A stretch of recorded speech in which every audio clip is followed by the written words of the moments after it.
नमस्कार, मैं हूं अंशिका आपके साथ। आप देख रहे हैं श्री प्राइम न्यूज 24। आइए शुरुआत करते हैं आज की बड़ी खबरों की। मैं सोहेल हिंदुस्तानी, बैलेट नंबर 6, इंडिपेंडेंट निर्दलीय candidate, India Islamic centre, ICC Lodhi road का चुनाव 11 अगस्त को होने जा रहा है।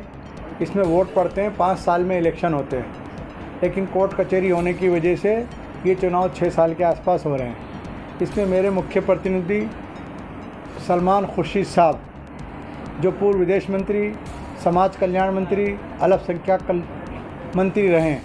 2009 में वो एक बार चुनाव हार चुके हैं इस्लामिक सेंटर का। वो 15 साल बाद फिर इस इस्लामिक सेंटर पर उनकी गिरदृष्टि है। वो कभी हिंदुस्तान को बोको हरम बोलते हैं। अभी रिसेंटली उन्होंने परसों बांग्लादेश में जो उथल पुथल मची है 5 तारीख को, ये कहा है कि हिंदुस्तान में क्या हालत भी बांग्लादेश जैसे हैं। उनको शर्म आना चाहिए ये कहते हुए। हिंदुस्तान हिंदुस्तान है और बांग्लादेश, पाकिस्तान, श्रीलंका से वो अपनी कंपेयर ना करें। हिंदुस्तान, कहाँ राजा भोज, कहाँ गंगू तेली। मैं कहता हूँ, कान खोलकर सुन लो भारत के दुश्मनों, कान खोलकर सुन लो भारत के दुश्मनों। नहीं चलने दूंगा कोई दांव तुम्हारा, मिल जाएगा खाक में जोम तुम्हारा। जो भारत को तोड़ने की, हिंदुस्तान को कमज़ोर करने की, अपनी सत्ता पाने की लालच करते हैं, इस तरह के बयान देते हैं सलमान खुर्शीद साहब जैसे। मैं कांग्रेस पार्टी से, खड़गे साहब से, सोनिया जी से, राहुल जी से, कांग्रेस के नेताओं से हाथ जोड़ के गुजारिश करता हूं, उनको पहली फुर्सत में उनको कांग्रेस पार्टी से निकालें। सलमान खुर्शीद जी को, वो चुनाव लड़ रहे हैं इंडिया इस्लामिक सेंटर का, जिसके खाली 2100 मेंबर वोटर हैं, 5000 टोटल मेंबर है। 2000 उनको ये लग रहा है छल कपट से, धन बल से, जोड़ तोड़ से मैं इस्लामिक सेंटर का प्रेसिडेंट बन जाऊंगा और देश का मुसलमानों का एक छत्र नेता बन जाऊंगा। कांग्रेस पार्टी से राज्यसभा मांग लूंगा। ये दिखा के मैं सोहेल हिंदुस्तानी को, बीजेपी के छोटे से अदना से कार्यकर्ता को हरा के आप चुनाव लड़ो, हराओ, लेकिन आप उसको लिए इतना नीचे मत गिरो जितने आपने लिमिट तोड़ दी। ये कोई लोकसभा का चुनाव नहीं है, राज्यसभा का चुनाव नहीं है, स्टेट का चुनाव नहीं है, एक खाली इस्लामिक सेंटर का, जिसमें 2100 मेंबर चुनाव लड़ रहे हैं, उनका चुनाव है। सब बुद्धिजीवी लोग हैं, डॉक्टर, इंजीनियर, वकील, IAS IPS, 4 कैंडिडेट और भी तो चुनाव लड़ रहे हैं। एक IAS अधिकारी रिटायर्ड, एक IRS अधिकारी, एक बिजनेसमैन, एक डॉक्टर। सलमान साहब अकेले नहीं लड़ रहे। मैं सोहेल हिंदुस्तानी आपसे यही गुजारिश करना चाहता हूँ, आप सोच समझ के वोट दीजिए। सलमान साहब की उम्र 73 साल की हो गई, फिर 2 साल बाद चुनाव होंगे कि कोर्ट का नियम है इस्लामिक सेंटर में चुनाव 75 साल बाद होगा। पहली टीम कट गई। अच्छे को चुने, सच्चे को चुने, जो इस्लामिक सेंटर के भले के लिए हैं, उसके लिए चुने। मेरे छोटे छोटे से 3-4 मुद्दे हैं कि इस्लामिक सेंटर की हम शाखाएं बढ़ाएंगे और बहुत सारी कर्मचारियों की तनख्वाह डबल करेंगे, जिससे उसका डेवलपमेंट हो।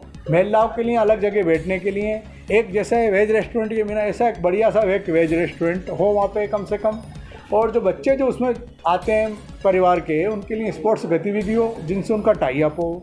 ये डेवलपमेंट के और बहुत से काम, जगह जगह इसकी शाखाएं खोली जाए। इसमें इस्लामिक सेंटर इसका ज़रूर नाम है। भारत का इसका नाम है इंडिया इस्लामिक सेंटर। भारतीय नाम। भारत का कल्चर क्या है? ये लड़ाई झगड़े की बात करते हैं और हिंदुस्तान में उथल पुथल की बात करते हैं। ये देश वोट से, अभी तो चुनाव हुए हैं 3 महीने पहले, मान नहीं पा रहे हैं इनके लोग। वहाँ कुछ लोगों को सुनने में आता है, जब से कांग्रेस पार्टी की कुछ सीटें बढ़ी हैं राहुल जी की, लोग उनको पप्पू कहते हैं, लेकिन मैं उनकी इज्जत करता हूँ क्योंकि इस्लामिक सेंटर में खाना खाने आते हैं कई बार। एक रेस्टोरेंट है वहाँ पे करीब, उसमें हमेशा वो देखे जाते हैं। अच्छी बातें आते हैं, वेलकम है, लेकिन वही कहते हैं बीजेपी वालों को घुसने मत दो। भाई आप कौन होते हैं इस देश के अंदर किसी को घुसने ना देने के लिए?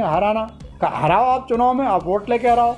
आप सब तरह के हथकंडे अपना रहे हो, तो आप जोश में आके अपना होश मत खो। देश के प्रति हर इंसान की जिम्मेदारी है, चाहे वो हिंदू हो, चाहे वो मुसलमान हो। इस्लामिक सेंटर में भी दिवाली मिलन भी होता है, ईद मिलन भी होता है, होली मिलन भी मनाया जाता है। हर धर्मों का सम्मान और हर धर्म के लोग इसमें मेंबर हैं। उनके परसेंटेज ज़रूर कम हैं, लेकिन सब जुल के हिंदुस्तान कैसे आगे बढ़े। आज हमारे देश की सरकार, कि 60 साल में जो काम नहीं हुए थे, मोदी सरकार, सफाई अभियान, देश को दंगा मुक्त, गंदगी मुक्त, भ्रष्टाचार मुक्त, चंद्रयान मिशन, लोगों के अकाउंट खोलने का काम, और ख़ास करके अल्पसंख्यक गाँव और मकान बनाने का काम, लोगों को ऐसी स्कीमें सरकार ने चलाई। आप वो काम करते, आपकी पार्टी सरकार में रहती।